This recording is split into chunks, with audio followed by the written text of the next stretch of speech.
Everything we consume is an advertisement for why we should keep consuming more of it. Every advertisement tries to sell you on something, or yet another thing different from the last one. And every television show tries to get you to feel attached. Everything about this is the same with the NFL. They don't want you to just watch a football game once in a while. It's not their goal to attract a bunch of indifferent people who only watch when their team has a fantastic roster for the year, or the Super Bowl has two brothers in it, for instance. They want people who watch from sunrise to sunset on Sundays. The people who watch a game here or there are not their priority, and they probably don't make up the majority of total NFL viewership, so they keep you coming back for the storylines. Find out how these wacky characters get out of this one next week, kids.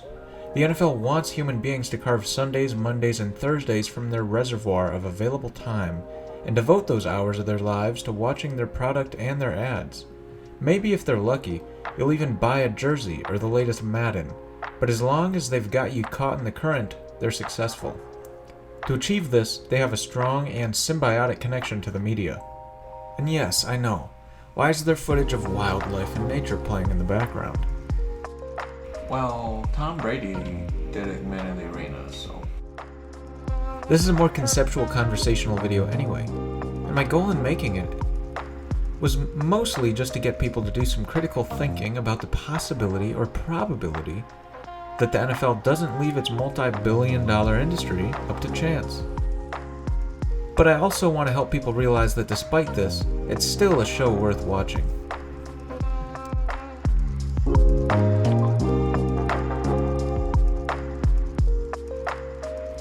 As I was thinking about things I might mention in this video, I was watching a game from the end of the 2022 season.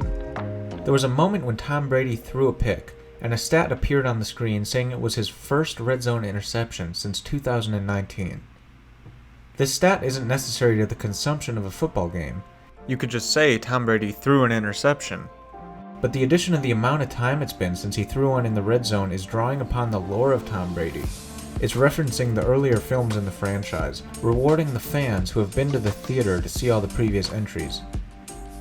It's the dozens upon dozens of comments and stats like this that happen during the course of each and every game that draw fans in, and keep them invested in the storylines of their franchises and players. Again, let me say that just because I'm pointing this out doesn't mean that these stats aren't enjoyable. They are enjoyable, and I'm not even necessarily saying that they're bad. Overall, they enhance the viewing experience, because the storylines and drama are a big part of the enjoyment of watching the sport for all of us, and I'm no different. It's just something to keep in mind. Look at this new film, 80 for Brady. The sole premise of this film is Tom Brady is a superstar. That's the movie. I'm not trying to shit on Tom Brady here either. Where else in society do we look up to people for being the best at something? And they had to earn it completely from scratch. I understand that about 30 out of 32 football fans hate Tom Brady, but you literally cannot deny that it was him throwing the balls. He didn't hire somebody to throw the balls for him. It was all his eyes locking onto the open receiver and his arm that sent the ball to the place it had to go for his team to win. He conducted the plays that won 7 Super Bowl trophies. Does Jeff Bezos deliver you your packages? Did Joe Biden come down to your place of work and demand that you get a raise? Did Pedro Pascal risk his own health and safety to save Grogu's life? Tom Brady, and it doesn't have to be Tom Brady here, I'm just repeatedly using him as an example, because he is the biggest icon in the sport. Tom Brady threw the balls, took the hits, and felt the pain and regret of his own mistakes. The superstars that the sport develops only serve to benefit the mass appeal of the sport. As for the players themselves as individuals, making stars for the game helps their storylines.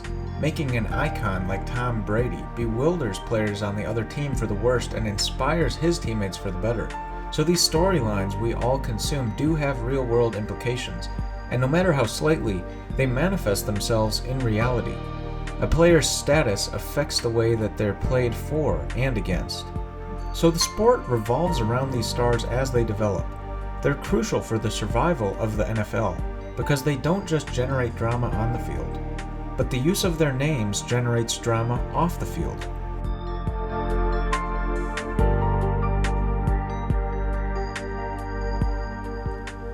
We've established that the NFL needs you to watch, and they want you to watch every game that's on the air. If you think they don't want that, I'm not sure what else to say to you. When has it ever not been about the money?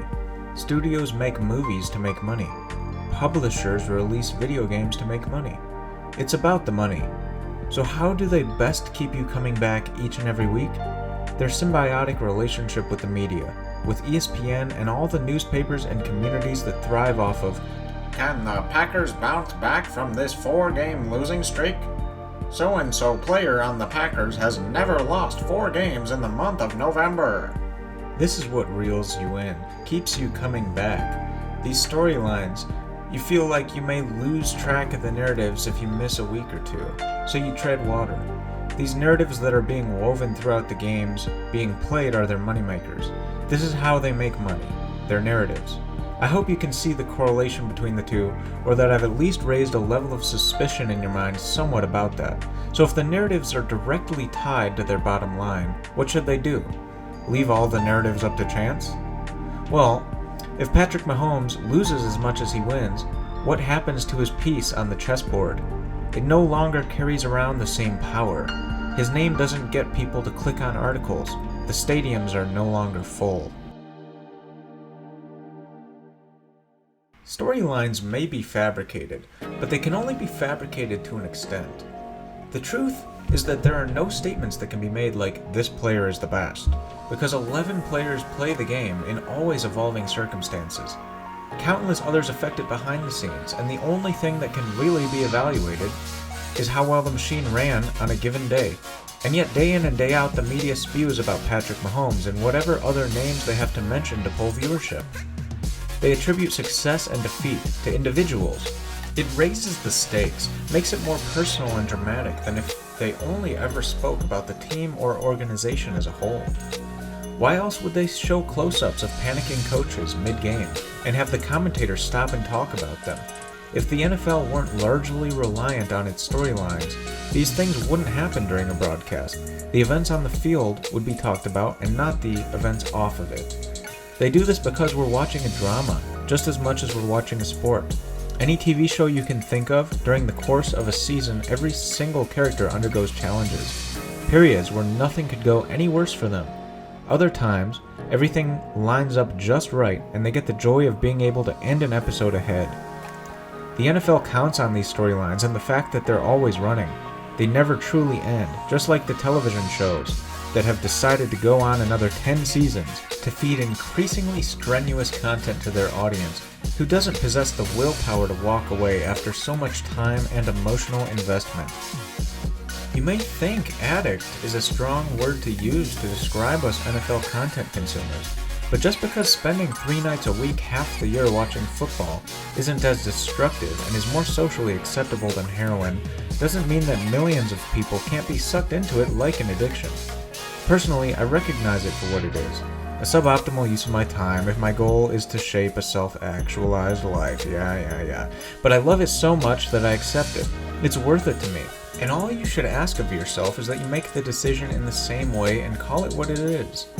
And that's probably somewhat, maybe, possibly, kinda, sorta, just a little bit an addiction. To be fair, what that we consume doesn't want you addicted.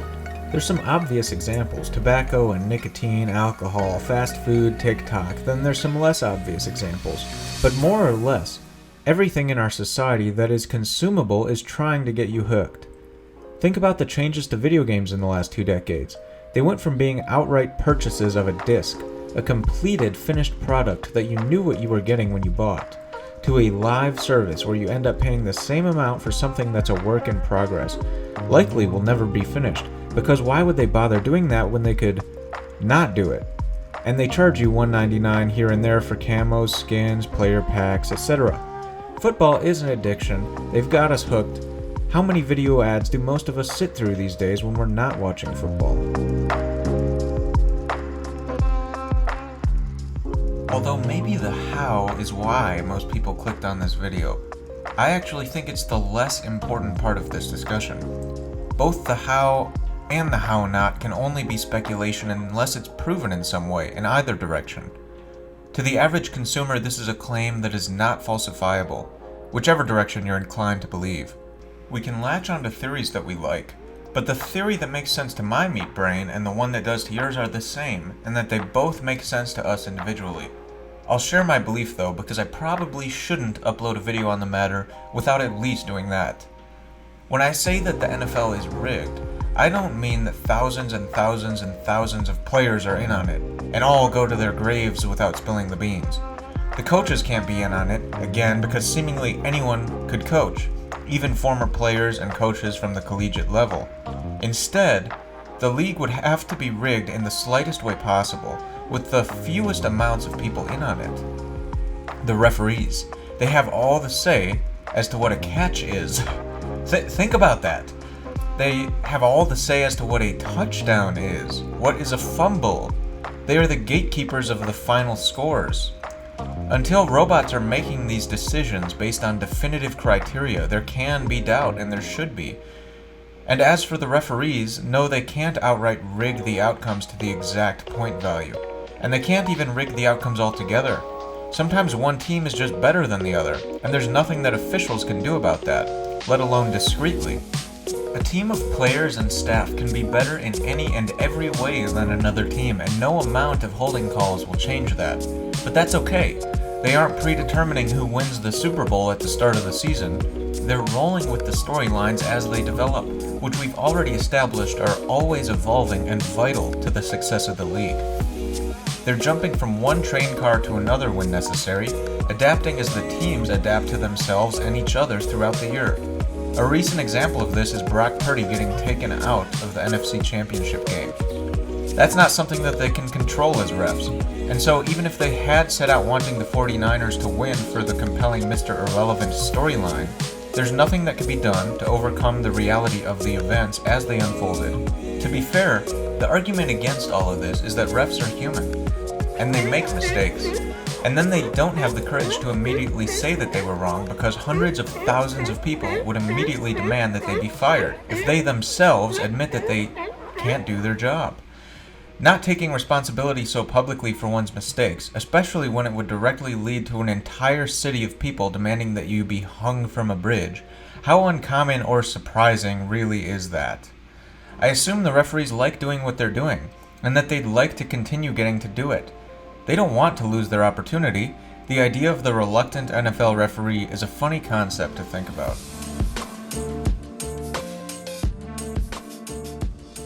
I'm able to continue watching the NFL, perhaps more religiously than is healthy, despite my belief that it's rigged, because they truly do release a great product.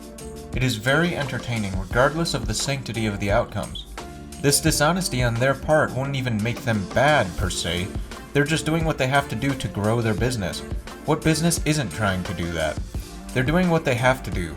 Sports betting muddies the water here a little bit, and we can have a deeper discussion about the morality of rigging the league if the viewers of this video would like for me to go a little bit further talking about that, because it is a complicated matter, but they want their product to grow.